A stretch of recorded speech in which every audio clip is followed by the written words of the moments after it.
Você está ouvindo ao Prototipando, um podcast da Ensaio Lab.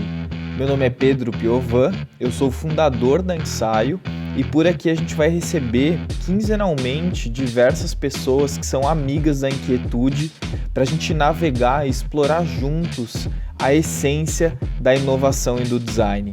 Então fica à vontade para ouvir esse podcast e vamos junto nessa. Fala galera, bom dia, boa tarde, boa noite, seja bem-vindo a mais um episódio do Prototipando. Meu nome é Pedro Piovan, eu sou host aqui desse podcast, o podcast da Ensaio. A Ensaio é um laboratório de inovação. Por alguma loucura da minha cabeça, me colocaram como host aqui. E hoje a gente está com a presença do Charbel. O Charbel ele é executivo de vendas da Universidade Previsível, uma empresa que dos acionistas é o Aaron Ross, autor da metodologia e do livro Receita Previsível, enfim, com alta penetração mundial. E hoje, com o Charbel, a gente vai falar um pouquinho sobre processo de vendas, o que compete um modelo de vendas previsível, como que a inovação entra nesse modelo previsível. Charbel, dá um oi aí pra galera. Fala galera, tudo bem? Boa tarde, boa noite, bom dia aí. Obrigadão pelo convite, Pedro, mais uma vez. Acho que super empolgado de estar aqui falando. Sim, meu nome é Charbel mesmo, então é diferente. Então eu sempre brinco que eu vou criar um nome comercial para facilitar o processo. Colocar Nome um artístico. Pedro, Thiago, que vai ficar mais. É, Vamos lá, então, obrigadão pelo estudo aí. Legal, legal. Para você que está ouvindo pela primeira vez, o Prototipando é um podcast no qual a gente busca realmente prototipar ideias sobre vários cenários de inovação. Então, a gente quer costurar a cena da inovação em vendas, em marketing, negócios e outras vertentes mais. Sem mais delongas, Charbel, cara, queria te lançar uma primeira bomba aqui. Estou, na verdade, bem ansioso para ouvir a tua resposta. Hoje em dia, muito se fala, até por causa do Aaron Ross e do livro dele, enfim, da metodologia que ele criou com o Salesforce, sobre a receita previsível. Claro, todo mundo quer ter receita previsível, é cada vez mais importante, mas vamos lá, né? Não é do dia para a noite e nem é um passe de mágica que vai fazer uma operação de venda ser previsível. Então, queria que você começasse falando o que torna uma operação de vendas previsível. Legal, Pedro. Cara, essa pergunta é bem boa, porque muitas vezes a gente vê esse alinhado ao pilar de previsibilidade, muitas vezes relacionado à tecnologia, né? Então, a tecnologia trazendo essa previsibilidade e a gente enxerga que tem até um passo anterior que está relacionado a esse processo. Assim, eu gosto muito de uma visão que a gente traz de previsibilidade, que é justamente conseguir mensurar ou determinar a quantidade de esforço, entendo esforço financeiro, de tempo ou de qualquer insumo que você tenha para que você chegue naquele resultado. Então, quando a gente fala de trazer a previsibilidade em vendas, é entender quais são as atividades, quais são os recursos que eu preciso investir que vão me trazer aquele resultado lá na ponta. Então, eu gosto muito disso porque a gente vê que, acho que eu brinco que receita previsível não é só uma metodologia de vendas, acho que é muito uma filosofia. Então, de entender quais são os tipos de atividades, de recursos, de esforços que a gente pode controlar que vão fazer a gente chegar nesse próximo cenário de receita. Então, eu vejo Interessante. muito dessa forma. E assim, porque quando a gente fala de vendas, existe aquele lugar fantasioso que é tipo, não, vamos bater as metas, né? Aquela energia muito eufórica. E aí vem uma metodologia nova e todo mundo acha que é um passe de mágica que vai fazer você dar um salto de vendas. Então, assim, é muito interessante porque o que você está trazendo não, na verdade, é analisar os recursos, entender o quanto de recurso te traz, sei lá, um recurso te traz 3 vezes mais, em tanto período de tempo, e aí você faz a matemática, né? Então, um olhar mais científico, né? Sim, cara, eu falo muito e eu vim da engenharia, né? Porque ela parou no meio do caminho na minha vida. Eu falo que até me trazia essa base e depois parou de fazer sentido. Mas é porque assim, é como se fosse uma esteira de produção que a gente traz assim. E assim como numa linha de produção existem as etapas vamos falar, de certificação e de qualidade da operação, essas etapas são as próprias conversões, né? Então, olhar para essa operação como legal, se eu quero atingir um resultado Y de receita, eu preciso saber quantas reuniões eu preciso fazer para atingir esse resultado, e para essas reuniões, quais são os números de ligações de prospecção que eu tenho que fazer. E quando você vai quebrando isso, no que o Aaron fala muito desses baby steps, né? As coisas ficam muito mais palpáveis. Uma coisa é você virar num mês e falar, legal, eu preciso gerar 100 mil em receita. Outra coisa é você falar, legal, eu preciso quebrar isso em 25 mil por semana, e para isso eu preciso de X reuniões e Y ligações. Então, essa estrutura, eu acho que torna o processo mais simples, mais alcançável, mais tangível para quem está dentro da operação. E aí traz justamente essa euforia que você falou, canalizada para as atividades que são necessárias. Né? Então, é legal que a venda ela traz daquele modelo, acho que com o próprio Ricardo, né? Quem não assistiu, assista o Prototipando com o Ricardo, ele falou muito sobre essa virada do que vendas era algo totalmente let's do it, gritando, aquela reunião de comerciais, todo mundo ia para campo, para algo que tornou-se uma ciência, né? Só que ainda assim é um humano do outro lado, e trazer essa previsibilidade para um ser humano é muito difícil. Eu acho que, Sim. tanto que a gente fala que o maior desafio de receita previsível é esse pilar de pessoas, porque é o pilar mais mutável dentro da operação e é o pilar que vai conduzir todas as mudanças dentro do processo, dentro das ferramentas. Então, isso é algo bem legal, assim, que a gente vê. Interessante. E eu ia entrar exatamente nisso, porque se a gente está falando de previsibilidade, a gente está falando sobre as coisas que a gente controla. Só que, assim, existem diversos fatores que a gente não controla, né? Um deles é o aspecto humano, o outro deles, enfim, fatores macroeconômicos, né? O coronavírus, sei lá, uma política top-down de restrição de importação e exportação. Isso pode fazer com que a gente perca essa previsibilidade. Como é que a gente navega nesse cenário, Charbel, assim, de acordo com a tua visão? Cara, esse é o grande ponto, assim. Acho que muitas vezes a gente tem que... o grande risco de querer controlar tudo é porque isso gera uma paralisia, muitas vezes. E tem momentos, assim, que a gente fala que existem fatores que a gente não controla, e tá tudo bem. Né? Então, assim, existem questões, como você trouxe, que fogem do nosso controle. O que a gente pode controlar?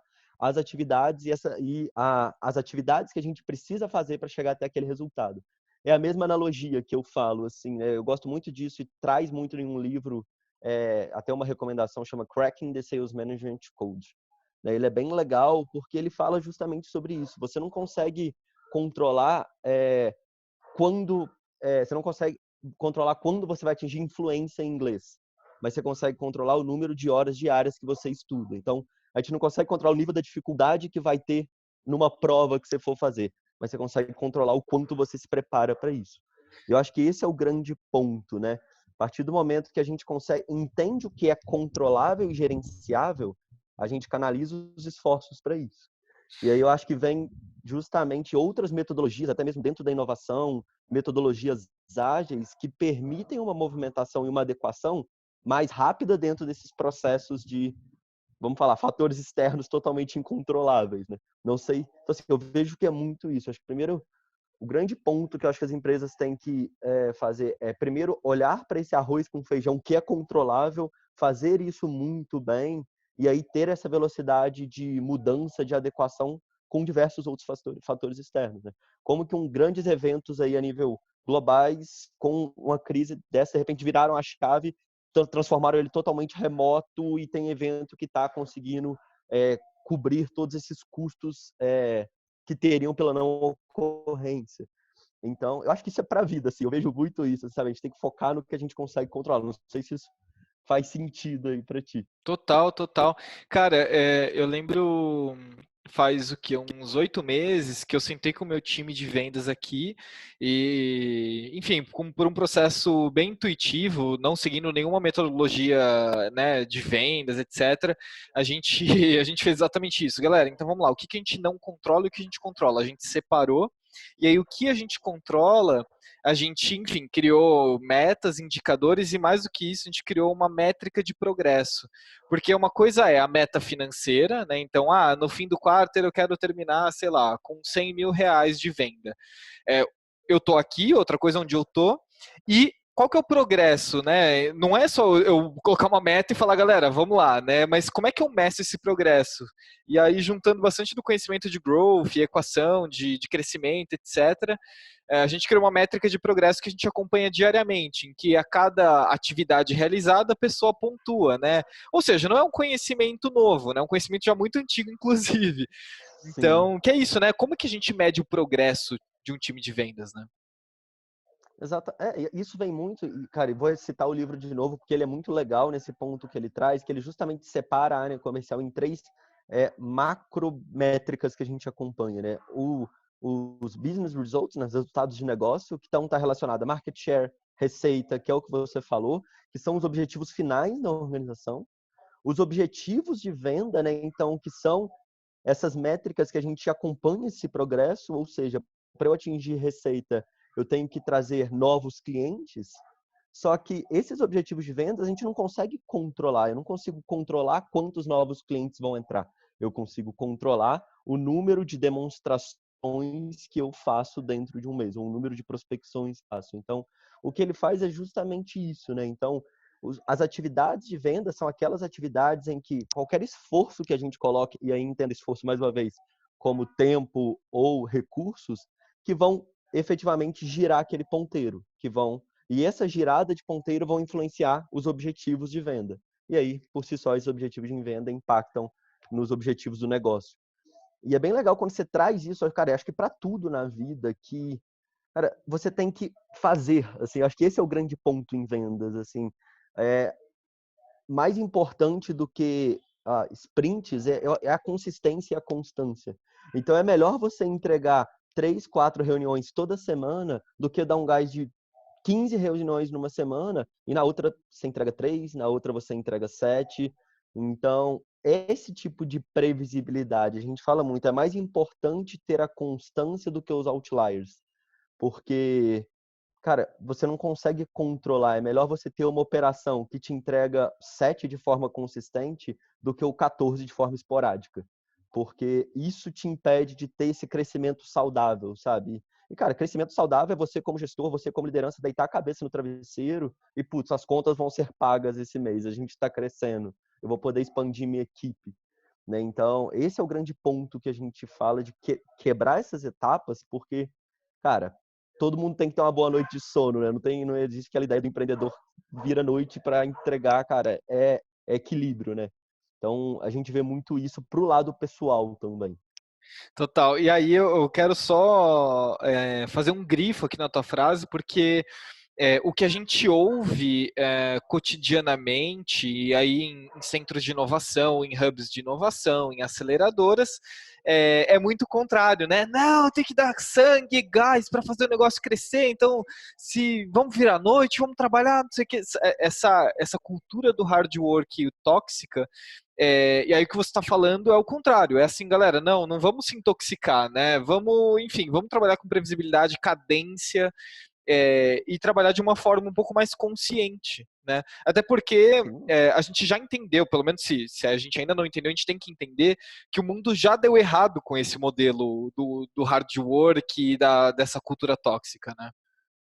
Sim, e cara, eu falo em vendas e até trazendo um pouco disso, eu acho que o primeiro pilar que a gente fala muito, esse equilíbrio, e aí um segundo pilar, principalmente para as áreas comerciais, o Aaron fala muito disso também, mas é trazer o seu porquê pessoal naquilo que você está fazendo. Porque vendas, eu falo que é aquela loucura do seguinte, dia 31, você desliga a tua chave geral da meta batida, entra sábado, entra domingo, segunda-feira você vira aquela chave de novo. E, cara, esse teu porquê não tá muito claro e não tá muito forte, e o teu porquê, cara, pode ser uma melhor condição de vida que você quer dar para tua família, uma viagem que você quer fazer, um projeto que você quer investir. Se aquele porquê não tá muito claro para a pessoa, cara, aquilo vai desgastar ela de uma forma que nem o mínimo ela vai conseguir entregar, né? E esse equilíbrio, cara, vem em tudo assim na vida. É por que o Aaron hoje consegue tocar uma operação trabalhando ali 4, 5 horas por dia, operações globais e a gente brinca que escalando uma família, né? Porque ele entende, porque 10 filhos não é brincadeira não, cara. Então assim, porque é justamente isso, é um equilíbrio. O porquê dele é a família, né? Então assim, é isso que motiva e cara, o tempo que eu tô dedicado é um caminho que eu estou percorrendo para chegar nessa minha motivação. Então, só um parêntese disso, que eu acho que cada vez mais propósito e porquês estão valendo muito mais do que esforços, que é isso que vai diferenciar naquele fim do mês uma meta batida ou não, né? Então, aquele gás final que às vezes a gente precisa dar. Então, pelo menos para a gente fala muito disso, assim. E mais uma vez, volta, né? Pessoas são a etapa mais importante de um processo previsível. Porque sem pessoas a coisa não anda. Então, E isso onde traz muito que isso. entra, Charbel, a questão da cultura data-driven? Porque, assim, todo mundo fala isso e, claro, existe uma importância grande da cultura data-driven, mas onde é que entra nesse cenário que a gente está conversando aqui? Legal, legal. Cara, assim, o que eu vejo essa questão da cultura, assim? Eu acho que o primeiro ponto o primeiro grande desafio é conseguir trazer essa cultura, né? A gente vem de uma base, um modelo antigo e aí trazendo essa venda tradicional, que era os achismos dentro dessa operação, né? Então, a gente vem de uma área, eu acho que isso. E o primeiro pilar é que essa cultura, ela que vai direcionar todos os esforços da organização, né? Então, assim, trazer essa visão de que toda tomada de decisão tem que ser pautada em dados, né? E esses dados estão ali para indicar algo para a gente, é o que eu vejo que muda essa chave. Então, cara, além de trabalhar essa cultura na pessoa, de empoderar as pessoas para que entendam, compreendam esses dados e tomem essas ações, é importante trazer uma estrutura, vamos falar, de tecnologias e processos para isso, né? Não é simplesmente o dado, assim. Então, legal, porque é até bem legal um questionamento que a gente estava fazendo essa semana, porque tem aquela questão de fatores externos que influenciam, né? E dados por dados, se você não sabe trabalhar eles de forma inteligente, você pode atrelar que a performance do teu comercial a queda da performance está relacionada à mudança do horário de verão no Brasil. São dois dados que, se você cruza, se correlacionaram, mas será que realmente eles têm essa relação de esforço e impacto? E eu acho que esse é o grande desafio dessa parte de dados. Assim, a gente tem tantos dados, tantas informações, que, mais uma vez, isso meio que causa uma paralisia, porque é tanta coisa que muitas vezes não conseguem separar o que é o arroz com feijão, que o primeiro passo que precisa ser dado para essa. Eu não sei se respondi tua pergunta, mas Respondeu. se não, muda aí que eu. Cara, uma coisa que eu vejo bastante sobre a cultura data-driven, porque juntando a todos esses pontos que você trouxe, existe também um outro ponto que a gente tem cada vez mais poder sobre os dados que a gente gera. E com poder, né, já diria Uncle Ben, com grandes poderes vem grandes responsabilidades. Porque fica muito fácil você sujar um dado, né? Assim, eu estava participando de uma reunião com um possível cliente nosso, e aí, enfim, eles falaram, nossa meta foi tal, a gente bateu tal meta com tantos projetos, sei que eu falei, tá, legal, vamos descer um pouco mais, vamos escrutinar esse dado, né? Vamos peneirizar ele. E aí a gente viu que um projeto era de R$ 100, outro projeto era de R$ 100.000, e eu falei, cara, você está colocando tudo isso junto, essa discrepância tão grande, de cenários tão diferentes, você está analisando eles tudo junto, então assim, qual que é a chance de você estar comparando banana com pera, né? Ou banana com maçã e você nem sabe o que é fruta. Então, assim, Sim, olha o cuidado que a gente tem que ter, né? Principalmente quando a gente fala de vendas. sim, porque, cara, tudo muda, assim, é o que você falou, a forma de vender vai mudar. E aí o grande desafio que as pessoas, isso é até meio contraintuitivo para algumas pessoas, que elas falam, legal, se eu centralizar tudo dentro do meu mesmo processo, eu vou ter mais controle. Ou seja, se eu vender a banana como eu vendo a laranja, está dentro de um processo, eu vou conseguir ter tomadas de decisões mais claras. Só que muitas vezes, 95% das vezes, isso é muito diferente. São etapas de venda que são diferentes, são ciclos de venda, são atividades que são necessárias, que são diferentes. E aí, quando você vai tentar replicar essa estrutura, aí você fala, opa, não é bem assim, né? Então, principalmente a gente vê muito isso acontecendo, operações que mesclam essas vendas, vamos falar, tickets menores. Então, às vezes eu chego para algumas reuniões e falo, legal, cara, essa é a tua estratégia de crescimento que vocês traçaram, né? Qual que é o ticket desse projeto? Vai de 10 a 50. Eu falo, peraí, Tá, mas por que que vai de 10 a 50? Sim. Um é um projeto simples, o outro é uma implementação, é uma consultoria, e são coisas muito distintas, e isso vem também nessa segmentação legal. Qual que é o resultado que eu quero atingir, né? Desse resultado, qual que é o tipo de cliente que eu quero atender, né? Quem que é o perfil de cliente ideal? Para esse meu perfil de cliente ideal, qual que é esse tipo de projeto? Para esse tipo de projeto, como que é esse processo de venda? Quais são essas etapas? Então, quando a gente quebra isso e tem essa visão clara, documentada, você não compara esses tipos de informações, porque meu ciclo de venda, a gente vê muito também, meu ciclo de vendas, quando o lead vem de inbound para mim, cara, ele é bem rápido, ele é um mês. Aí você vai ver o mesmo funil dele, ele está fazendo um outbound que o ciclo de vendas vai para 4 meses. E aí, quando ele vai fazer esse forecasting, essa previsibilidade, o ciclo de vendas dele está ali 2 meses e meio, porque ele faz na média. E aí, na Claro. hora que isso vai para a realidade, é isso que impacta, assim. Então, é o que você falou, quando você suja esses dados, você tem uma falsa sensação de segurança da tua operação. Não, legal, eu entendo. Mas o quanto esses dados são fiéis, assim, né? O quanto isso realmente representa a realidade do seu processo. Total, total. Porque, cara, assim, o que que eu vejo muito? Eu vejo muitas operações trabalhando nesse formato errado, vamos falar assim. E aí essas pessoas, claro, criam metas sobre dados sujos, não batem a meta e aí culpam o processo do previsível, o processo da receita previsível, culpam alguém. Então, a gente tem que tomar muito cuidado quando a Sim, gente entra nesse tipo de cenário, né? com certeza, total, total. E assim, e sempre história em vendas, assim, a gente fala, cara, não tem jeito. Vai ser sempre o vendedor lá na ponta que muitas vezes não fez o número de prospecções, não fez as atividades, mas o quanto a estrutura também preparou ele para isso, né? O quanto ele tinha as condições para performar dessa maneira, né? O quanto esses processos estavam separados, o quanto ele entendia profundamente cada um desses stakeholders que tem dentro dessa operação. Então, acho que esse vem muito o papel da gestão, assim, ter essa preocupação genuína de como eu consigo facilitar a vida do meu vendedor dentro desse processo, né? Como que eu consigo tornar o processo mais fluido, o processo mais natural e o processo mais humanizado. Porque, cara, existem hoje operações que a gente claramente, daqui a pouco, vão ser substituídas por tecnologia, muitas vezes, né? Existem processos já de pré-qualificação que estão sendo feitos por tecnologia. Então, o que que é o viés humano que a gente tem que enfatizar dentro dessa operação?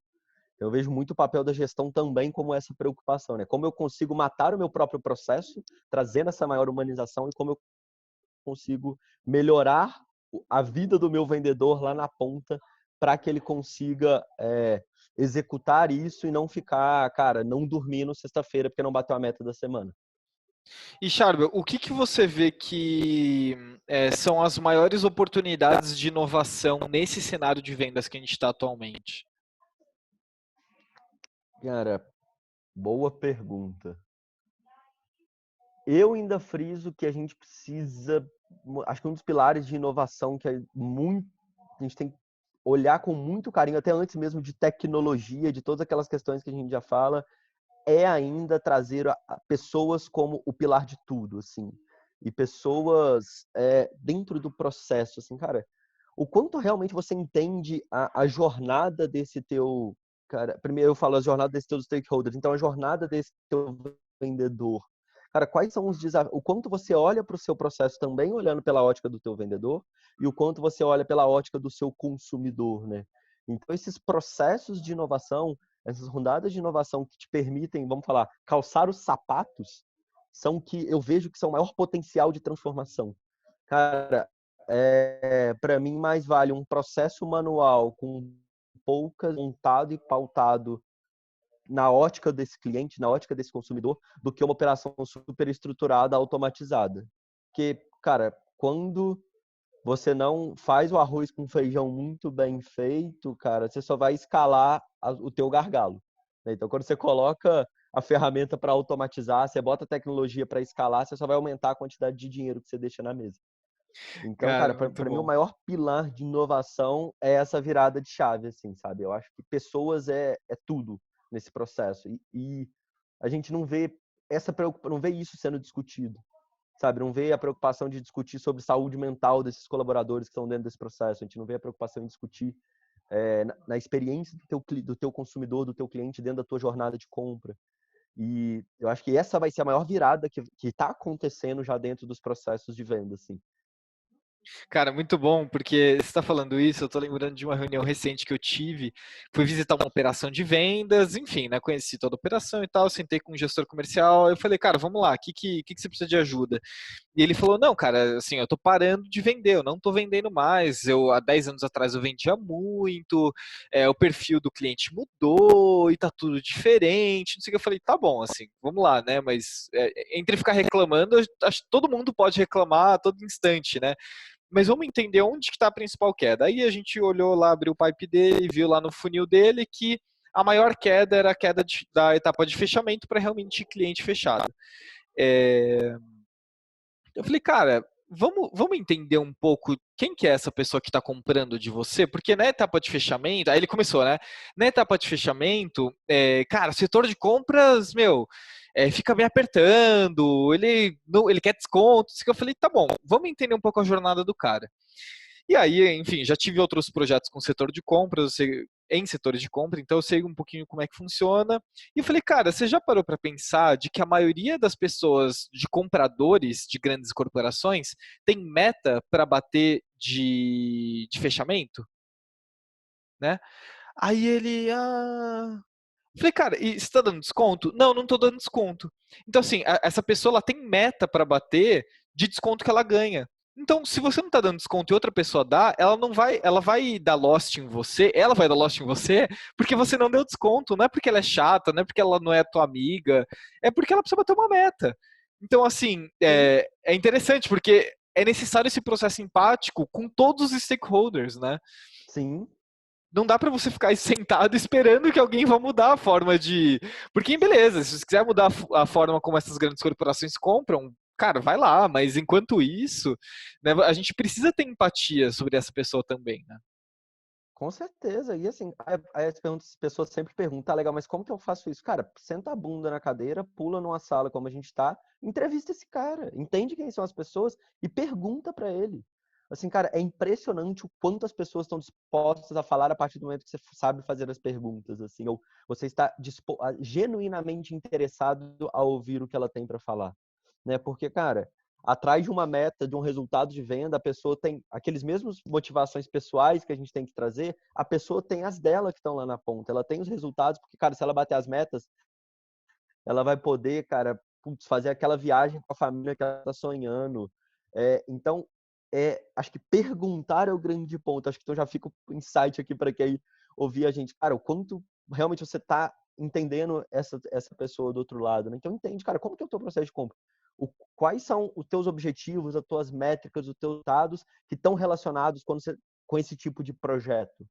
Né, cara, como que é o impacto de um projeto desse dentro do teu dia a dia? Né? E aí, em cada uma dessas etapas, é o que a gente fala de.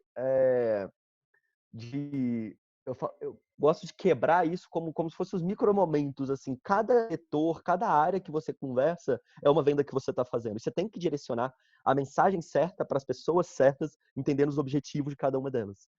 Então, cara, você não vai entrar numa reunião de vendas criticando um diretor comercial. Você não vai falar, putz, cara, a gente vai virar porque o que você está fazendo não tá legal.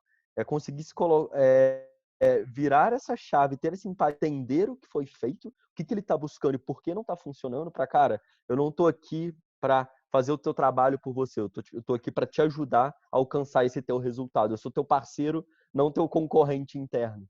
Então, cara, eu vejo, assim, tanto que aqui dentro a gente coloca CS entrevista clientes, pré-venda entrevista clientes, vendas entrevista clientes, gestão entrevista clientes. Porque, cara, a gente tem que entender, eu tenho que entender o que eu preciso falar que ou vai brilhar os olhos dele, ou eu sei que vai brilhar os olhos de um outro stakeholder que está relacionado com ele. Então, eu achei esse uma super oportunidade que as empresas têm de trazer esse pilar de pessoas dentro do processo. E aí, cara, é traduzir isso dentro do processo de venda, né? O que você falou, cara. Se você sabe já que o setor de compras tem as metas deles de desconto que eles têm que conseguir, cara, já vai ter uma etapa que vai, dentro da tua etapa, vai ter um processo que é a negociação com compras. Você já tem definido a tua margem que você precisa trabalhar, como que vai se dar esse processo, qual que é o playbook dessa tua negociação. porque isso vai estar tão detalhado e tão claro que a pessoa vai chegar e vai executar essas atividades. Ela não vai ter que ficar reinventando a roda cada vez que aquele processo acontecer. Então, é muito isso, assim. E aí entra um pilar importante que é a documentação, né, cara? Parece que a gente ainda não aprendeu, e desde a Idade da Pedra, que a documentação ela é uma parte essencial dos pilares dos negócios, né? Você documentar o teu processo, você documentar como que faz onboarding, como que faz pré-qualificação, como faz qualificação, independente de como você definiu, né, a documentação ela permite que você ganhe tempo, né? Enfim, são coisas meio Com básicas, certeza. né, Charles? Eu imagino que você também deva ver várias operações gigantes sem nenhuma documentação. Sim, aí é muitas vezes o que a gente. Cara, isso é muito normal. Eu falo assim, o playbook dessas áreas de venda, cara, é o coração dessa área. Assim, à medida que essa área vai crescendo, vai evoluindo, aquele playbook ele tem que ir se retroalimentando. E não é retroalimentando com as mudanças que vocês fizeram, com os acertos que vocês tiveram, com os erros principalmente. Porque, cara, passou 2 anos daquela operação, quando bateu o olho naquele playbook, a gente tem que entender o que foi essa jornada que essa operação passou até chegar no momento que ela está. Porque, cara, ninguém pode se dar o luxo de se cometer os mesmos erros que se cometia há 2 anos atrás. E o playbook, essa documentação do processo, isso até aí as pessoas falam, não, documentar e padronizar processos é engessar a operação. É aí que vem, muitas vezes, trazer essa filosofia ágil dentro desse processo, né? Então, é trazer essa inovação. Cara, a gente está aqui para entender como a gente vai quebrar esse nosso próprio processo e melhorá-lo, né? Então, isso é algo que a gente vê como super positivo e que a gente precisa fazer. E aí essa documentação é isso, cara. Então, assim, putz, a pessoa quando entrar nessa tua operação, ela tem que ter a clareza do que ela tem que fazer, como, quando, por quê. Que aí é o que a gente brinca. É aí que a gente tem pessoas previsíveis, né? Pessoas que têm a clareza de quais são as atividades que elas precisam fazer ao longo do dia e que, cara, ela fazendo aquilo vai fazer com que ela caminhe para mais perto dos objetivos de venda, que depois vai caminhar para mais perto dos resultados de negócio. Então, cara, pouca gente documenta, assim. Cara, você joga no playbook de vendas. Cara, tem muito material bom. MeTime tem referência de material bom de playbook de vendas. Olha, que eu lembro agora, a gente tem playbook. Diversas empresas têm playbooks que, cara, adapta para a tua realidade. Tem essa preocupação desde o D0 de fazer isso, porque quando chegar lá na frente, você vai ter tanto insumo que o seu benchmark não vai ser mais externos, né? Você vai ser a tua própria operação. Você fala, cara, putz, nessa época, quando eu fazia dessa maneira, eu tinha uma conversão X. Eu mudei, eu fui para 2x, mas agora eu voltei para X. O que aconteceu nessa jornada? Que informações eu consigo tirar desse meu histórico que vão me dar os insumos para eu traçar um plano de ação? E aí o que acontece? As pessoas não têm isso, aí olha para a grama do vizinho que sempre é mais verde, putz, a conversão do cara é 30% nessa etapa. Tá, cara, mas como que é a operação dele? E aí gera frustração, as empresas começam a balizar suas metas olhando para outras operações e criam metas que não são alcançáveis, metas que ao invés de impulsionar a equipe, elas desmotivam. E aí entra em todo aquele ciclo que a gente estava falando antes. Assim. Total, total. Cara, Charvel, muito massa. Cara, adorei esse nosso bate-papo. Eu acho que faz super sentido para as pessoas que nos ouvem pensar nesses pilares básicos de trabalho, eu entendo, assim, a humanização, o modelo de documentação são coisas básicas para que a gente execute um bom trabalho, independente de qual seja, e principalmente no setor de vendas, né? Principalmente no cenário de vendas. Com Cara, como é certeza. que, assim, se alguma pessoa gostou, quer ouvir mais sobre você, sobre a UP, ela quer conhecer todo o conteúdo da UP, ela quer ter um call de vendas com você, como é que é? Como é que as pessoas te acham? Vai, Legal. Jabá Time. Legal, cara. Então, pô, acho que para mim o LinkedIn, né? Então, cara, joga Charbel, se outro Charbel público na universidade, em alguma outra empresa, cara, você já me manda o link também que eu quero conhecer ele. Mas, cara, LinkedIn acho que é o melhor canal comigo ali. Tem meu e-mail também, charbel@universidadeprevisível.com. Lá pelo site vocês tem meus contatos, lá no meu LinkedIn tem meu telefone também, fiquem super à vontade. Acho que essa era muita mensagem que a gente quer trazer como receita previsível, essa filosofia de que Cara, o importante é ter consistência, o importante é ter constância, é entender a sua operação como um processo. E esse processo, ele tem sim esses braços de tecnologia, ele tem sim esse braço de pessoas que são muito importantes. Mas o pilar de toda, vamos falar, essa transformação que a gente fala é olhar para pessoas nesse centro e dessas pessoas traduzir isso dentro da tua estratégia de venda. Então, quem quiser saber um pouquinho mais, é só acionar por lá ou qualquer um da equipe da Universidade Previsiva vai estar super capacitado aí para ajudar. Massa. Charbel, cara, brigadão de novo pela participação. Obrigado você que ficou até o final ouvindo a gente. Se quiser interagir com a Ensaio, interagir comigo, todos os nossos contatos estão aqui na descrição do podcast. Fica ligado, a gente lança episódios a cada 15 dias. Houve episódio do Ricardo Corrêa também, que ficou muito legal. A gente falou bastante sobre alguns tópicos que a gente trouxe aqui. E é isso. Charbel, cara, brigadão, foi muito massa, meu. Pedro, brigadão, cara. Espero que tenha curtido aí e valeu. Bora, valeu, um abraço.